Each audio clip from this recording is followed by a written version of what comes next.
Art of the Rural is honored to support 5 Plain Questions.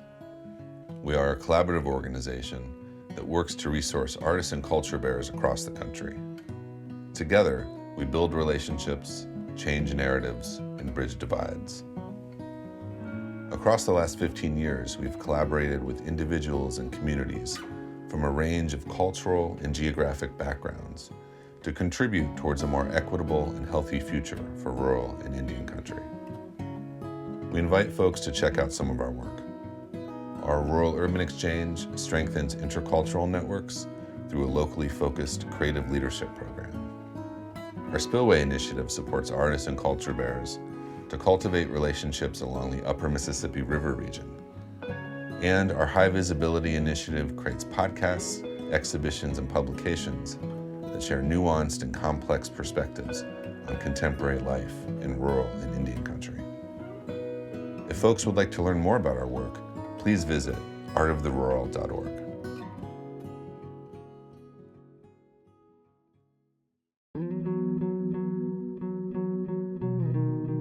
Hello, and welcome again to another episode of 5 Plain Questions, a podcast that proposes 5 questions to Indigenous artists, creators, musicians, writers, movers and shakers, and culture bearers, people in community doing great things for their communities. I'm Joe Williams, your host for this conversation. My goal is to showcase these amazing people in our Indigenous communities from around the region and country. We return with our multi-part series in conjunction with Art of the Rural, an arts nonprofit based out of Rochester, Minnesota. We're so excited to be promoting their work as they engage with community with art and intention. I'm excited to bring you the conversation I'm having with artists and creatives that they've been working with, some of whom are former guests of this program. Our next episode in the miniseries is a returning guest from Season 1, Joseph J. Allen. As we introduced him to the podcast back in 2021, he's a Minnesota-based photographer born in South Dakota with his career spanning throughout the region, the Twin Cities, Minnesota, and the White Earth Nation in northern Minnesota. Joseph J. Allen lives on the White Earth Ojibwe Reservation in northern Minnesota. Born in 1964 at Eagle Butte, South Dakota, he is an enrolled member of the Rosebud Tribe. Allen has been creating and exhibiting his art for over 25 years and has received the 1993 McKnight Photography Fellowship. His photographs are in collections of the Frederick R. Weissman Art Museum, the Minnesota Historical Society, and the Shakopee Metawakanton Community Archives. Allen is the director of the Gizhiigin Arts Program in Mahnomen, Minnesota. We sat down in November of 2024, just after the national elections, so our conversation starts with that acknowledgement. So, with that said, let's jump into this conversation with my friend, photographer Joseph J. Allen. Joe Allen, welcome back to 5 Plain Questions. How are you doing?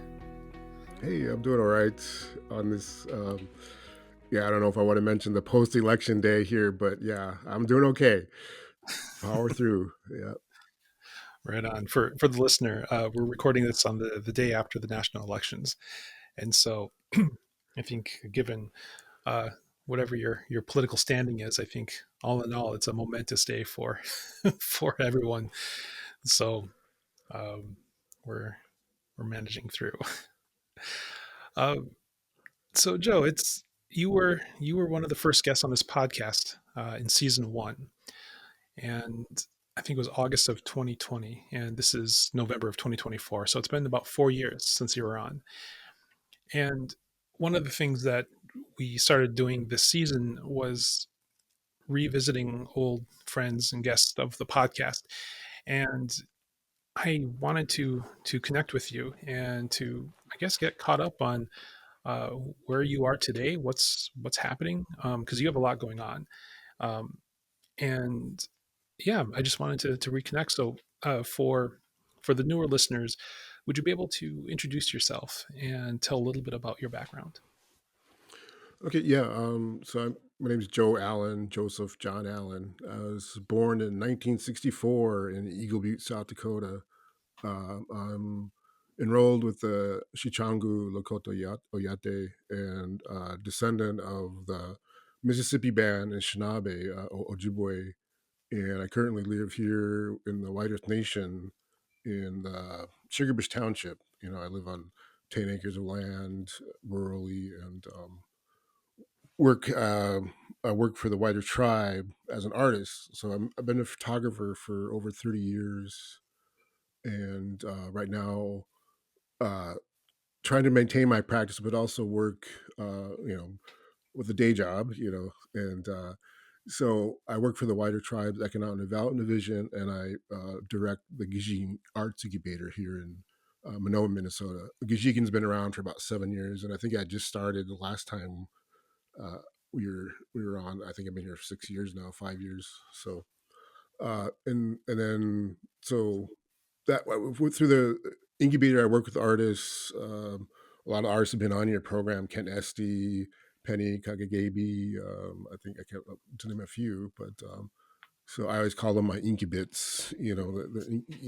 Went through the incubator system here. So that's trying to use my skill as an artist, as a photographer, to help other artists. Um, and so my background, I came from I lived in South Dakota. I lived in Paiute Reservation in Nevada. I lived on the Navajo Nation, and in the Sioux City Indian community. So I lived around. This is all before I turned 21, and I ended up in Minneapolis, and that's where I learned. I had been dabbling in photography before that. My uncle was in the Navy, and he had a camera that he gave. After he passed away, I got it, and he used to make us sit through slideshows, and he was on the USS Enterprise, Oh, wow. nuclear, and so he lived in Las Vegas. So that's where I kind of got introduced to photography, was through him. He'd make us sit through slideshows of the aircraft carrier. I thought he'd take these pictures, but he was buying them from the PX, I guess, the slides. But so I got his camera. I learned how to use it, but then it wasn't until I got to Minneapolis and started going to college, community college, that I got into photography as a career. And so I kind of dropped out of college and started working at the Circle newspaper as a photojournalist. And so that's where my career started as a photographer. And so I moved up here to the White Earth about 2009. So been up here, raised my two daughters up here. So Hmm. The I became pretty familiar with your work after I started at the Plains Art Museum, and you were a part of an exhibition through Art of the Rural, and I'm yeah, if high visibility. high Yeah, visibility. Yes, yes. yeah,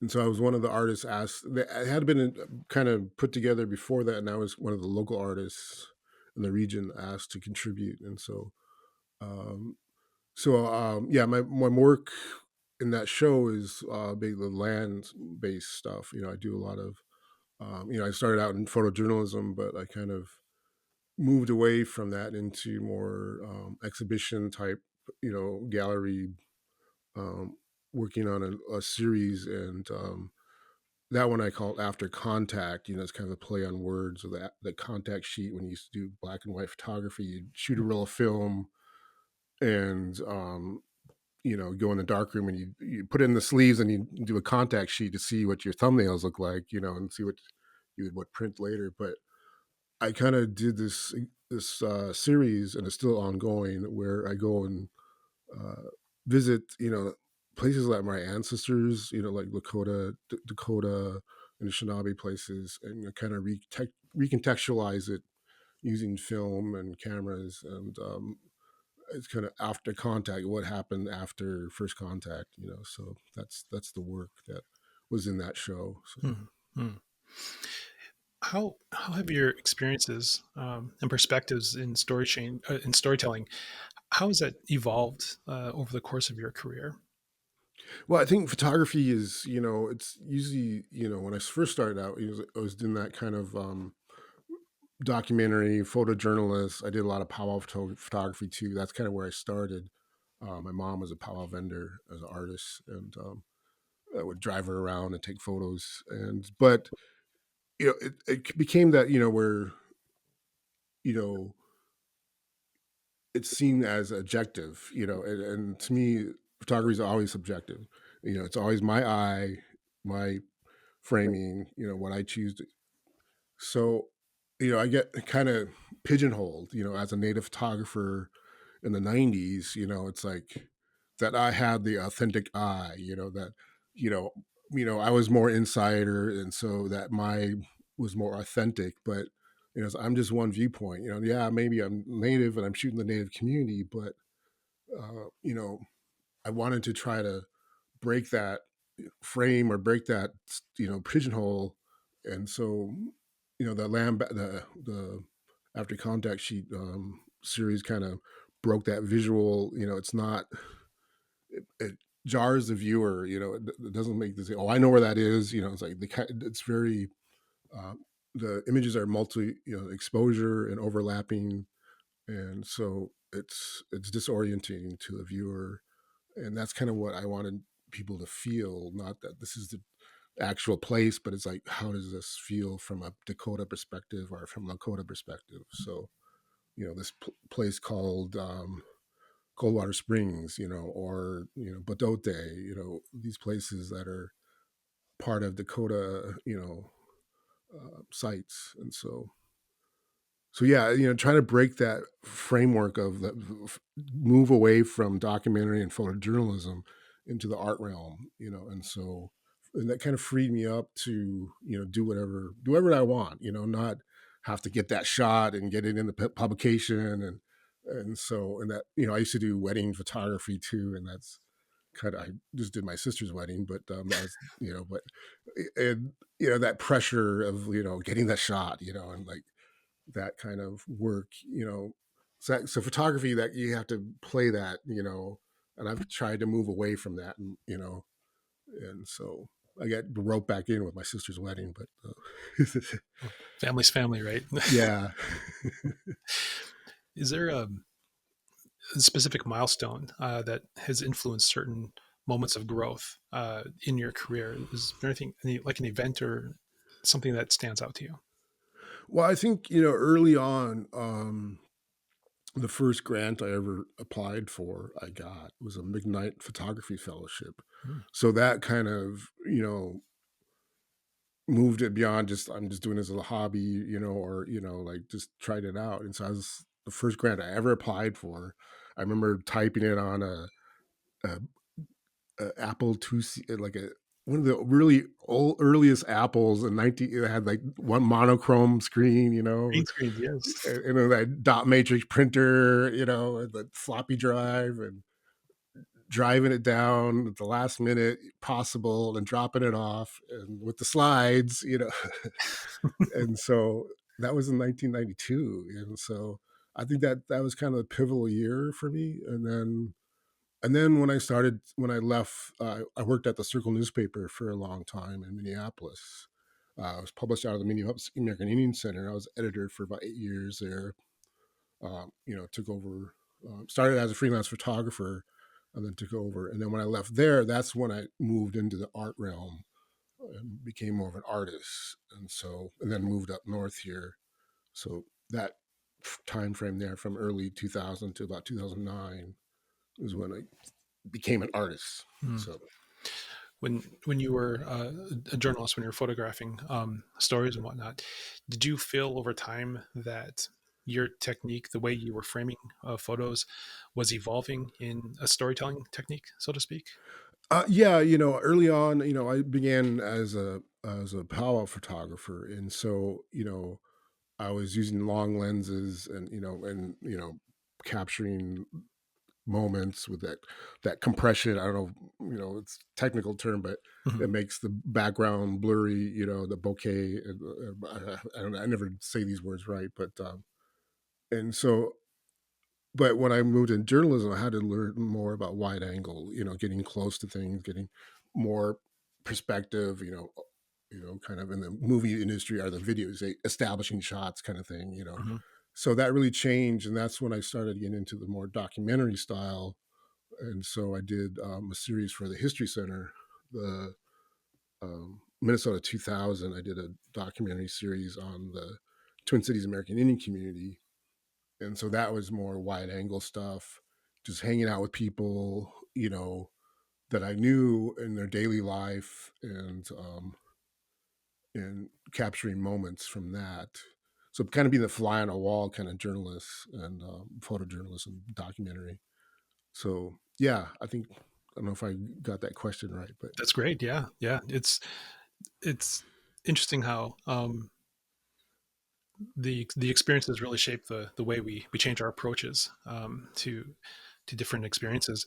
How has the reaction or the feedback been with the audience that has viewed your work? And I ask that as kind of a two-part question because we have the native audience from our own communities who might have a deeper insight maybe or be able to relate to the images we create as opposed to the non-native audience.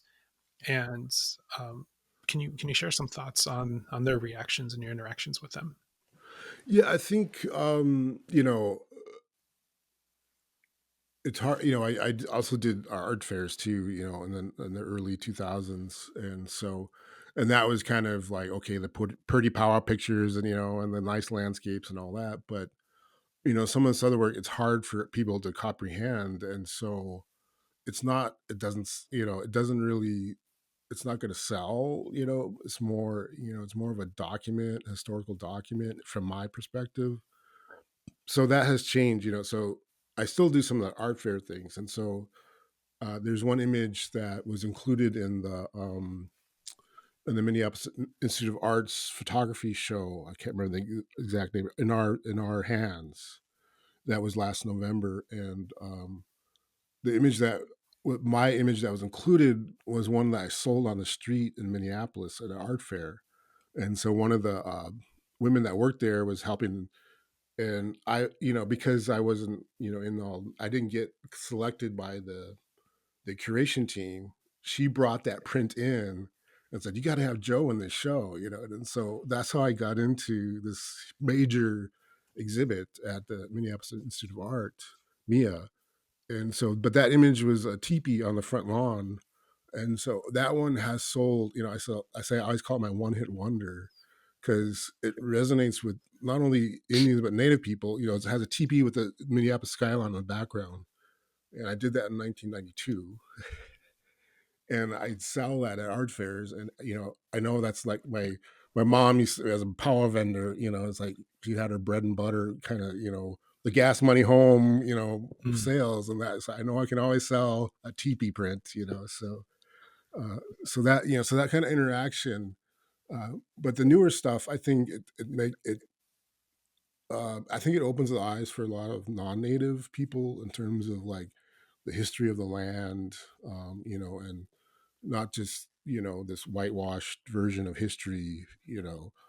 And so I think that that has helped a lot of non-native viewers to try to figure out what this means. What does it mean for what is that place down in the concentration camp, where I have a picture of that, and so if you don't know that history, and I don't tell them that history, Hmm. I just here's an image of Bedote, and so I think that that's trying to I think that's what most Native artists struggle with is like who's your audience, and there's more non-natives than there are natives, and so especially if you're trying to make money as an artist, your work is going to be it has to be palatable, I guess you want to say, to the non-native, if you're going to make money, so um, and there's a lot of I go down the south. I used to live in the Southwest. There's a lot more knowledge of native art down there, I think, than up here in the Midwest. Where I am in northern Minnesota, and so, and I'm not a traditional, what considered. I always use my air quotes here, but a native artist. Photography is kind of this weird art. I think I always think, it's like it kind of married my scientific technical side with the artistic side, so I before I was a photographer, I was in electronics. I was worked for subcontractors down in Phoenix area for Intel and all the chip makers down there. And so, but I moved up and started into Minneapolis. When I moved up here, got into the art side. So Mm. This this kind of walks into the next question I was going to ask, was if there was a sort of a particular challenging moment in your artistic journey, and how were you able to overcome it? A lot of times, of course, like you're talking about, it's the audience and the demands of what patrons are asking for or seeking, as opposed to what your artistic version is. Um, Well, I think, I started early, I think the main problem in like most artists is money, and so I was working a gig with Allies Media Arts, and we were owned by Mona Smith. I don't know if you've interviewed her, but she's a Dakota artist down in the cities at multimedia. And anyway, I was working with her, and we are on our contracts with Shakopee tribe, and that's where I learned about Dakota sites, because we would go out and I would just photo document those sites, where they are today, how they look today, and so and I wanted to do like these kind of big landscapes, but I couldn't afford. I mean, I don't know if you know Chris Faust, but there's other photographers that have these panoramic cameras, and they cost like $3,000 to $4,000, and so I couldn't afford that. A single dad. I mean, I was not a single dad. I was single, stay at home dad at the time. mm, I was raising two daughters, and it was easier for me to work. I mean, stay at home and raise the girls, and and become an artist. So I couldn't afford a $3,000 camera. So I bought a $20 Hoga with medium format film, and that's where started doing these panoramics using that camera. And so I was able to create, and it really affected my work, because I learned how to stitch these images together without having to rely on this $4,000 gear. It's like, here's a $20 toy camera that gives me medium format film, and so I can make larger prints. And so I was still using film. So that's film. Moving from film to digital was kind of a hard for me, because I couldn't afford the digital gear. When I first started out, like in 1990s, digital came about, but like in 2000, when I was gonna be like it was like $10,000 for the gear for a full fuller journalist gear. So I was spending $300 on a camera. So it's photography and technology is hard, to have that high end stuff. So that's always been a challenge. mm. So the work that you've been doing in community, and this is how I really became familiar with you in person. You were a board member at the Plains Art Museum for a number of years, and when I came on board, you were a board member then. Um, how has your community work um, shaped your interaction with artists and community members over the last several years? So that's kind of where it started. And also, I'm a son of a preacher. My father was an Episcopal priest. I don't like to mention that in mixed company a lot, but I mean, since there's this backlash against Christianity in the Native community, and he went to Yale Divinity School from Pine Ridge, and but that's him and my mom was an artist. She did beadwork, she did ceramics, but that community work, like you're always working for the community. You work for yourself too. You do your own work, but so that was kind of instilled in me when I was growing up. Seeing the dedication they had to the community, and so when I got into this position at Gizhiigin, is I'm working for the community, and so how do we create an economic system here that helps artists, and so working with them and creating community, how to build a community. And so I think that's as an artist, trying to do that. I'm lucky, and partly because I'm in a tribal system that well, we all know kind of tribal, politics, Mm, I don't know how many administrations I've been through, and my supervisor is the director of economic development, and that's been kind of a revolving door. And so I always say I'm unsupervised, so so I can do whatever I want. So, but I've been figuring out a lot of stuff, so like because I have the time to experiment and innovate and then build from that. And so the community work right now. So right now we've helped to launch, or I've helped to launch a new arts organization here in Mahnomen in the wider nation called Manoomin Arts Initiative. And so that's from my work working with the city of Mahnomen, the county, the tribe, and local artists. And so we just formed a nonprofit. We're looking to buy a building here in the town of Mahnomen. White Earth is kind of a open res. I mean, I think Sisseton is probably similar. Hmm. We're kind of close by, where you look at the map and it has this big square that's a White Earth Nation, but the tribe only owns about 10% of the land. Hmm.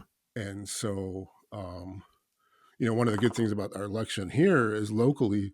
Um, our city council, the mayor is Native. The whole school board now is Native, and the city council, and these are independent municipal county, so it's not tribally run, but we have Native people on the county commissioners now too. So it's like, so that's good on the local level here. So that's the community that I work in. And so it's like mixed. We're 50-50, 50 Native, 50 white. The school system though is in the 90%. And so the community work here is just trying to build, use art and creativity and creative placemaking, basically, uh, to try to help revitalize this town of Mahnomen, which is the largest on the reservation here. But overall, the White Earth Nation, and so, but so that, if I had tried to build my own organization, my own little silo, I don't think I would have been as effective as I have, because I don't have any staff. I don't have much. I mean, the tribe's there, but so I've been partnering with the city and the county, and we've been getting a lot of things done. And now we have this organization, and we're going to buy a building. We're trying to buy, so we got money raised for that already. So Hmm. So collaboration is definitely a key to. yeah, yeah, especially in rural communities, it's like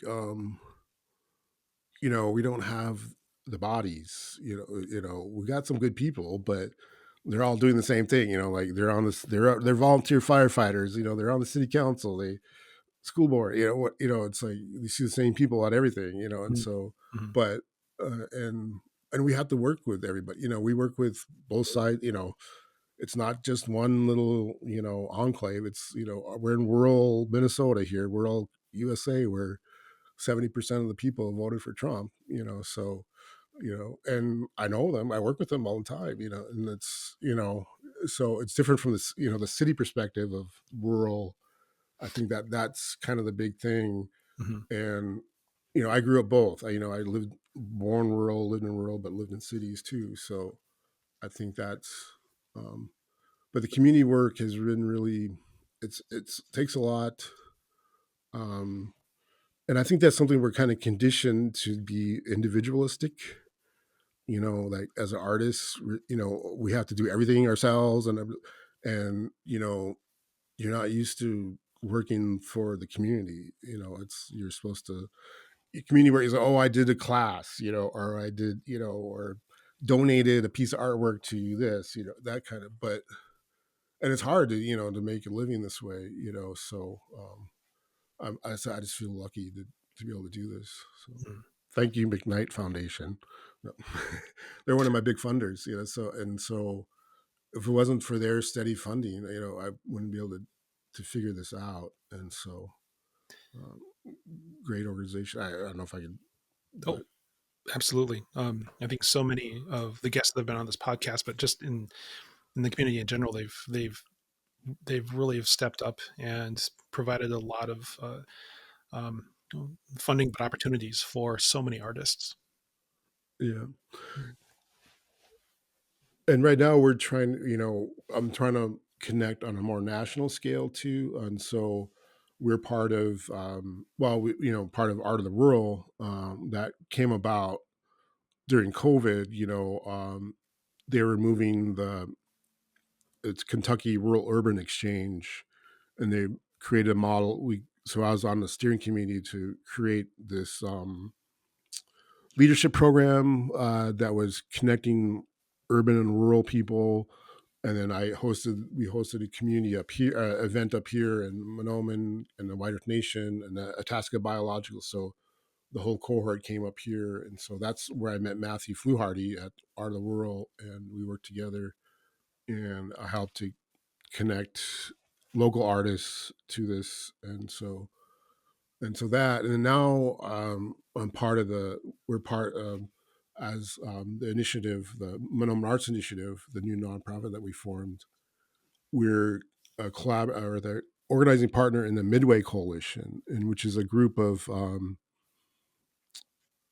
artist-led spaces throughout the Midwest. And so it's kind of spearheaded by the Public Media Institute in Chicago, and we're going down in November to a summit in Kansas City, a week long, and so we're organizing that. And so connecting with other, they're not all. There's some Native organizations like Racing Magpie out of Peter Strong, yeah.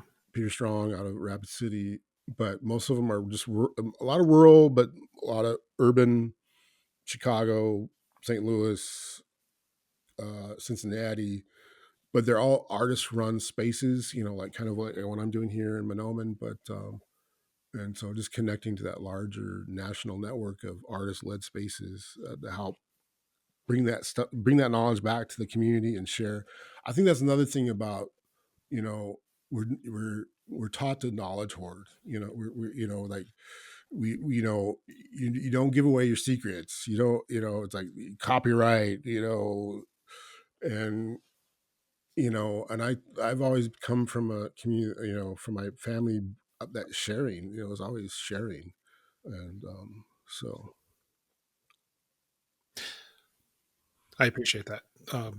Yeah, growing up here on the res, the yeah, that knowledge hoarding. There's some folks who know things that to them, I suppose they feel that that's their currency, which is a really a terrible way to sort of treat information. And it's always a shame when uh, young people, myself included, would go out and try to seek information, and we couldn't have access to it, because of this name, or or for whatever reason. So I think yeah, it leads to, that kind of cult of personality stuff that, is hard to, so many, all of us lost, you know through colonization, our ancestors, that connection to the past. I mean, there's some people that are connected, but most of us, there's been a break there, and our worldview has changed from that original thought. Pre-contact. I hate to do this kind of puritanical kind of mm, line, but mhm, there's a difference of thought back then than there is today. And so I think, if that's the thing, that's a thing that I was caution about, is like, you can reject all this other stuff, but it's been instilled in us. It's like we were, in the boarding schools, these values of Christianity, even if we don't go to church or whatever, it's still kind of imprinted on us. mhm, And if we don't have anything else to go by, we're going to go by those values. yeah, So so how do we, yeah, my daughter just shared this meme about, you know a hard pill to swallow. It's like, you just can't go to ceremonies. You got to do real work of healing. And so, um, if you just, all you want to do is learn all this stuff, but you don't really do for anything for your community, if you're just taking and learning, and but not giving back, and that's extractive. So, mhm. I and just had a not rep I can't use that term, but it's not regenerative, and reciprocity. mhm. So I just had a conversation with Javier Tavera about that. This fear of going into a space and documenting the lives of people, and because I mean, so often this was the case for, um, you know, the previous generations who would create artwork, and non-natives would come in and they would take their artwork back to museums or back to institutions and not give credit. And so that's why so many, objects, quote unquote, or artifacts, again in quotes, um, don't have names associated with the people that created those things. And oftentimes those objects that were created, um, the the person who purchased it, they knew who they were. But when they passed away and those items were handed over to museums or whatnot, that that information didn't feel important enough to document, who created that. And so, Yeah, yeah. They just like they might have a tribe, but most of the time it's just this is Indian, and yeah, mhm. yeah. Or so yeah, and Y- I think I was going to go somewhere with that, but Sorry, I've yeah, often no. uh, but reciprocity going, yeah, not returning. Oh yeah, in terms of like, I was going to go back to my experience as a photographer at shooting powwows. I just remember, um, at the grand entry, all of a sudden this herd of white photographers would come, and they'd all have the big long lenses, the $10,000 lenses. Here I am with my mail order camera, and they would just come for a grand entry and then they were gone, and no one ever saw them again. It's like, and for me it was hard. This is before social media, so it's like I was always trying to get prints back to people, but it's hard. It's like I can't afford to make all these prints, travel back to all the powwows. It's like, or get their addresses. It's like, so I kind of sat on it for a long time. So I'm trying to go through that stuff now, and I've been kind of I bought this little scanner and just scanning things in and then posting them on Facebook. And people are, hey, is that you? Like there's one woman from LCO that I took this photo in 1992, and it's like, Mm, I don't know if Ivy Vino. She's like, hey Becky, is that you? And oh yeah, that's me. Yeah. So it's like, try to give that back to the community, because I have this archive, and it's hard to get it out there, and I just don't want to give it away to a museum right now. But it's like I shot film and black and white, I slide film a lot, and so mm. What a gift to them, though. To have something from 30 years ago, all of a sudden, yeah, yeah. Or and there's people who are gone, yeah. so Recently on Facebook, someone posted, it was a video of a powwow from like 91, 92, here at the Assistant Wapitan Veterans Powwow. And it was such a gift to be able to see all, the elders or friends who have since passed, in these yeah, videos, at an event that, I and others had, that we all attended. And just to be able, not realizing it was recorded, and to see that, that there are memories of that tangible memories, objects that exist from that time. cool. Yeah. So as as an artist, as someone who's just sort of working their way through life and their career, what what is a good solid habit that you've developed for yourself to really keep you moving forward, in your practice? And is there a bad habit that you had to break or step away from? I think the main, I don't know if it's a good or bad. It's probably both. For it's like never being satisfied, and so that's good and bad, I think. And so it's not that you want perfection all the time, but it's like you can do better. It's like, and I think that's part of what I always say about art. It's like it's about a skill. So you have to develop it, and so you just keep going and going, and I see a lot of young artists don't push themselves as much. They really know the social media and all that kind of stuff, but Mhm. skill wise, okay. I mean, especially in photography, like I see a lot of photographers, and I work with a lot of them that have never made a print before. and they're because they're not doing exhibits, they're just posting things on Facebook, and so, and it's like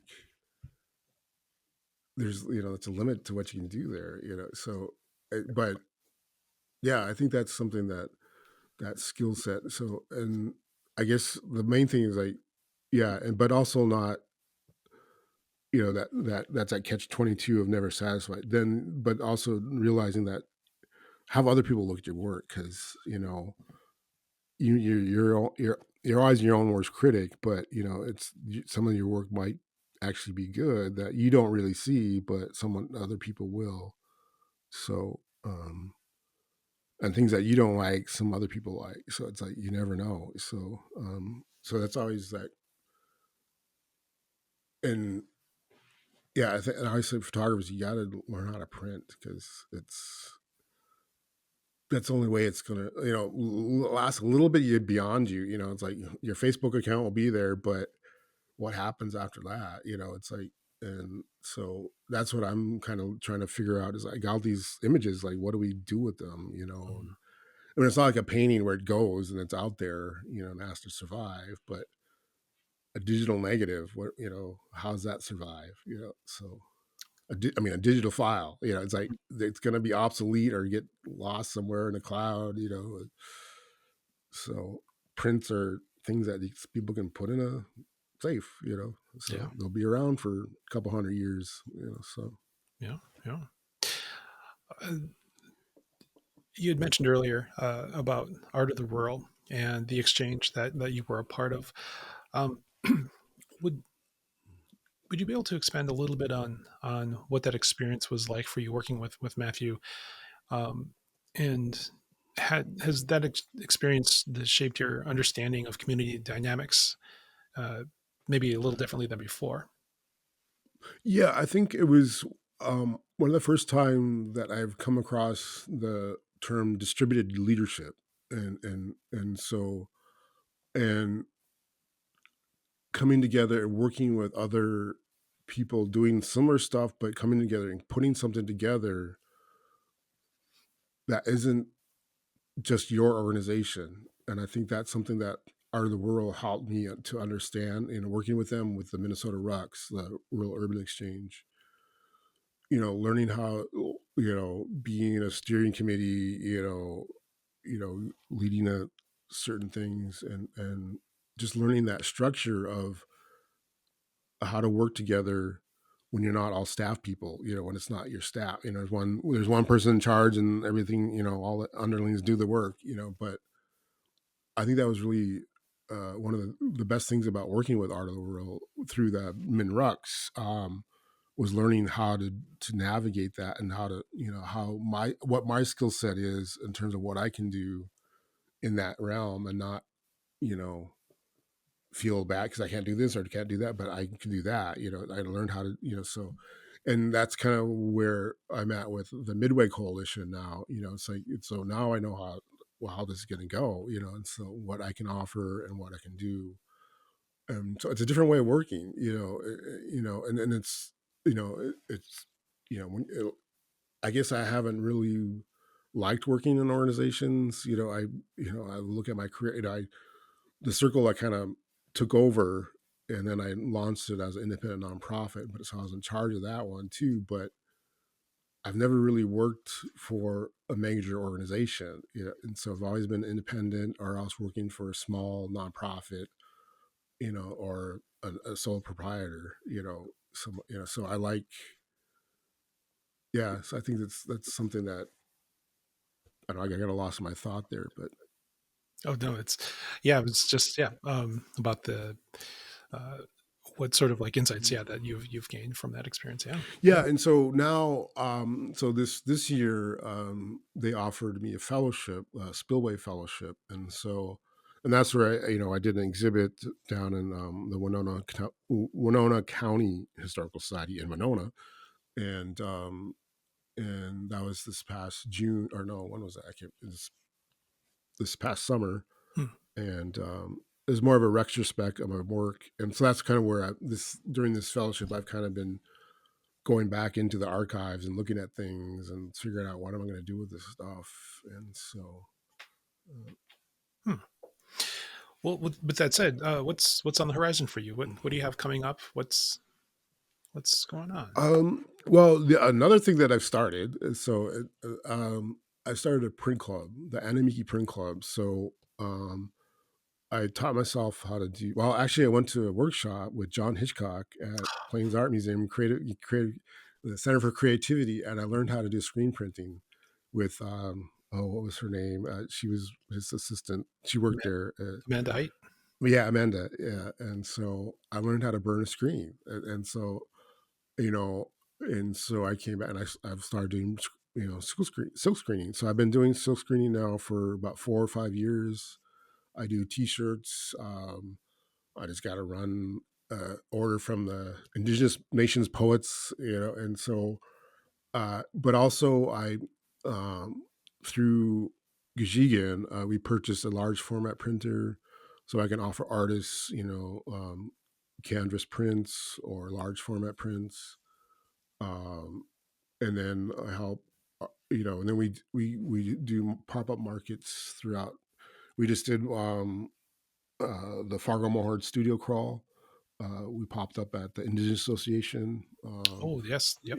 Yeah, and so that's kind of where I want to go. I want to like get out of. I mean, it's still kind of community work because, but the problem with not the problem, but the issue I have with like Gizhiigin is like, I'm part of a tribe and a government, and you know, it's kind of limiting in terms of like, okay, they only, and also it's kind of viewed as a social service kind of thing, and so I have to keep getting grant money, and so I'm trying to move towards this where, Animiki Print Club, I can still take pictures of your work, but I'm going to charge you for it, and then I can help you make prints or help you, and so just trying to get to that where I'm slowly trying to fade out of this the nonprofit industrial complex, and move into like just regular business, and but still doing that kind of socially minded,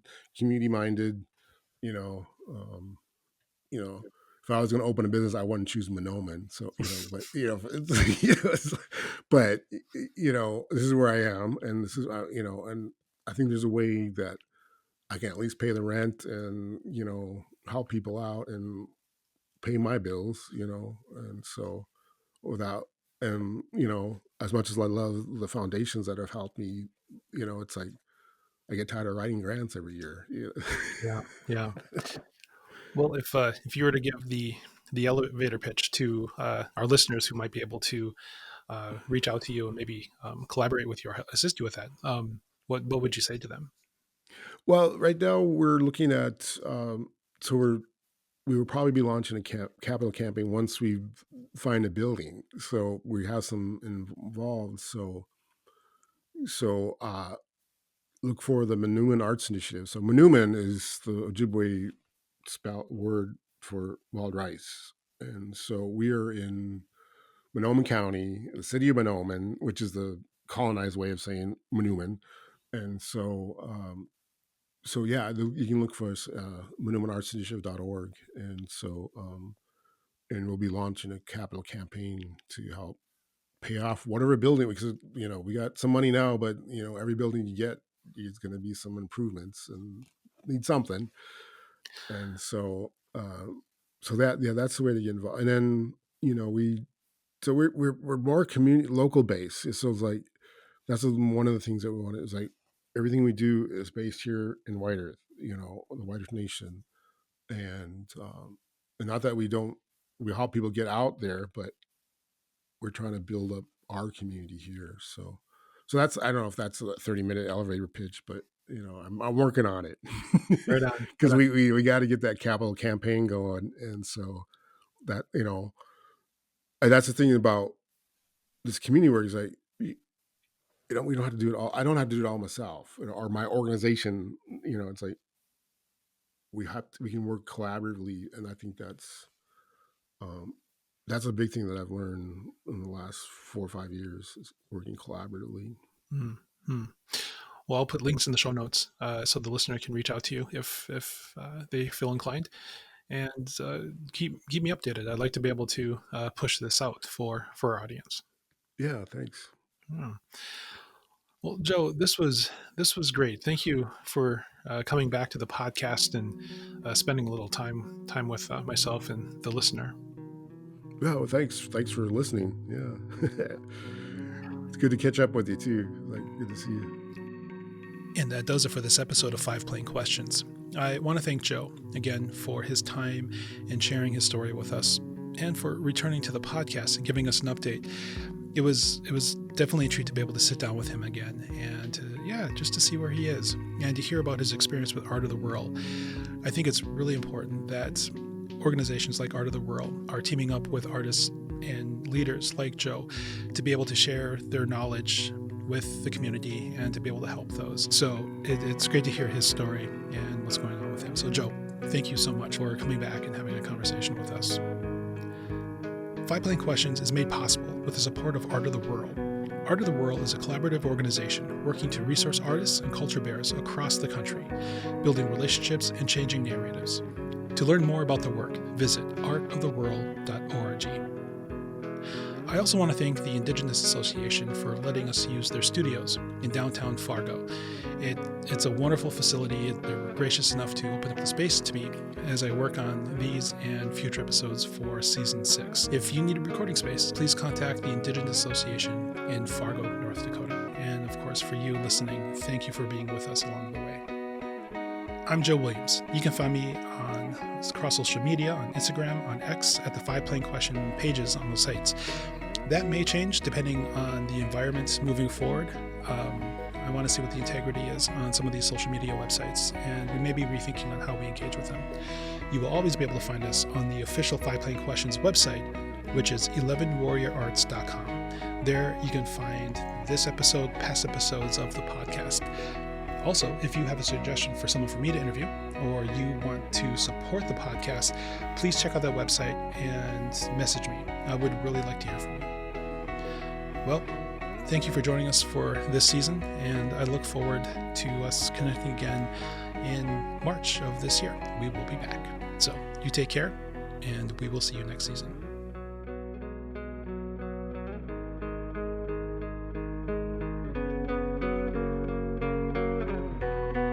This has been an 11 Warrior Arts production.